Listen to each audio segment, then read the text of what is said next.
Alors, dans le cadre de cette capsule, j'aimerais aborder une question qui m'est fréquemment posée. On reconnaît l'importance de l'obésité abdominale en cardiologie maintenant en tant que facteur de risque. La fameuse mesure du tour de taille qui, lorsqu'elle est élevée, est associée à des problèmes de santé comme diabète et maladies cardiovasculaires. Mais on me pose souvent la question, qu'en est-il de la femme? Alors, chez la femme, des travaux de recherche menés depuis maintenant plus de 40 ans ont montré que celle-ci est protégée contre l'accumulation de graisse abdominale avant qu'elle n'atteigne la ménopause. Dans la période de transition de la ménopause, à cause de la chute des hormones féminines, des estrogènes, alors les études ont rapporté une accélération dans l'accumulation de graisse abdominale. Alors, qu'est-ce qui se passe? Alors, ces femmes-là perdent un peu de masse musculaire, de graisse périphérique, qui, elle, est bonne, saine pour la santé, et vont se mettre à accumuler de la graisse abdominale. Alors, il est très important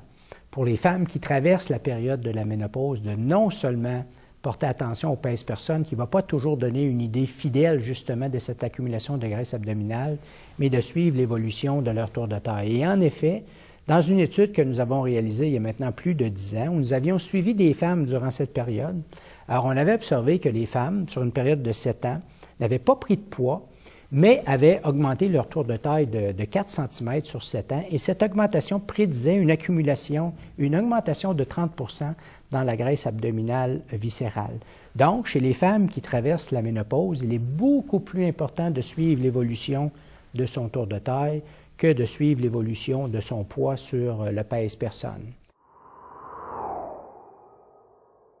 Il est clair qu'à cause de l'environnement hormonal qui a changé, la femme devient plus fragile, plus susceptible à accumuler cette graisse abdominale. Mais on a des travaux qui montrent que si on se préoccupe de notre qualité alimentaire, on fait attention de ne pas consommer trop de gras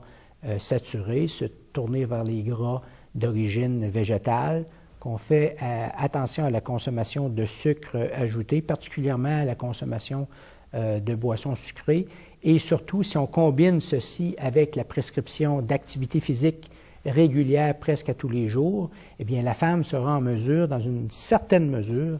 de minimiser l'impact de ces changements hormonaux associés à la ménopause sur l'accumulation de cette graisse qui est si dangereuse pour sa santé.